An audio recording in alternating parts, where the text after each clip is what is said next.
നമുക്കിന്ന് ഉരുളക്കിഴങ്ങ് മെഴുക്ക് പുരട്ടി ഉണ്ടാക്കാം. ഞാനൊരു പാൻ ചൂടാക്കി അതിലേക്ക് എണ്ണ ഒഴിച്ചു. ഇനി നമുക്കിതിലേക്ക് കടുകും ചുവന്ന മുളകും ചേർക്കാം. ഇതിലേക്ക് ഞാൻ വെളുത്തുള്ളി ചേർത്തു. ഇനി ഇതിലേക്ക് 1.5 വലിയ ഉള്ളി ചേർക്കാം. ഞാൻ വെളുത്തുള്ളി ചതച്ചാണ് ചേർത്തത്.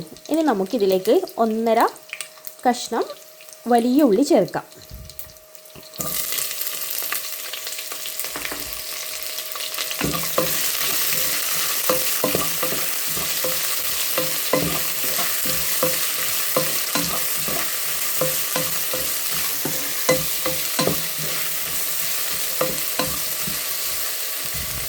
ഇത് നന്നായി വഴഞ്ഞു വരണം. അതുവരെ നമുക്കിത് വഴറ്റാം.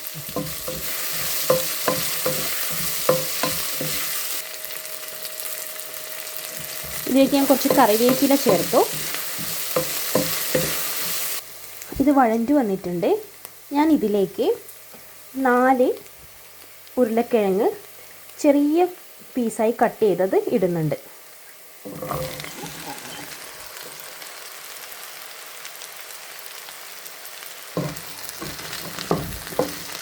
നാല് ഉരുളക്കിഴങ്ങാണ് ഞാൻ ഇതിനു വേണ്ടി എടുത്തത്.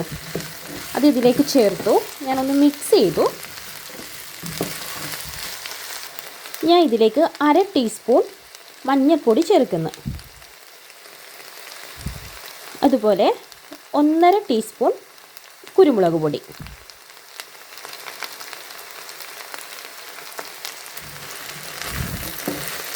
അര ടീസ്പൂൺ മഞ്ഞൾപ്പൊടിയും 1.5 ടീസ്പൂൺ മുളക് പൊടിയും ചേർത്തു. ഇനി ഇതൊന്ന് മിക്സ് ചെയ്യാം. നമ്മൾ ഉപ്പ് ചേർത്തില്ല. നമുക്കൊരു സ്പൂൺ ഉപ്പ് ചേർക്കാം. വേണമെങ്കിൽ പിന്നീട് ചേർക്കാം. എല്ലാം കൂടി ഒന്ന് ഞാൻ മിക്സ് ചെയ്യുന്നുണ്ട്.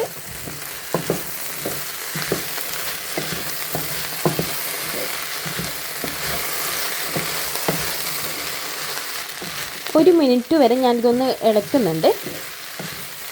ഇളക്കി എല്ലാം കൂടി ഒന്ന് ഒരുമിച്ച് ചേർക്കാം.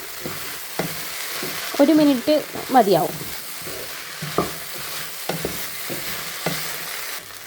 സ്റ്റൗ ഞാൻ മീഡിയം ഫ്ലെയിമിലാണ് വെച്ചിട്ടുള്ളത്.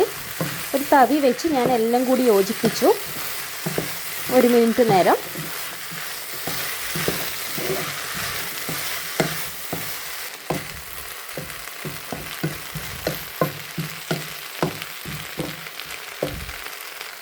ഞാനൊരു തവി ഉപയോഗിച്ച് എല്ലാം കൂടി ഒരുമിച്ച് കൂട്ടി വെച്ചിട്ടുണ്ട്. നമുക്കിത് അടച്ചു വെക്കാം. ഇതിന് വെള്ളം ചേർക്കണ്ട. നമുക്കിത് അടച്ചു വെക്കാം. അടച്ചു വെച്ച് ഓരോ മിനിറ്റ് കഴിയുന്തോറും നമുക്കിതൊന്ന് ഇളക്കി കൊടുക്കാം. ഓരോ മിനിറ്റ് കഴിയുമ്പോഴും ഇളക്കി കൊടുത്തില്ലെങ്കിൽ അടിയിൽ പിടിക്കും. 7 മിനിറ്റ് സമയമെടുത്തു ഇതൊന്ന് വെന്ത് വരാൻ. ഇപ്പോൾ ഉരുളക്കിഴങ്ങ് മെഴുക്ക് പുരട്ടി റെഡി ആയിട്ടുണ്ട്. നമുക്കിനി ഇത് കഴിച്ചു നോക്കാം.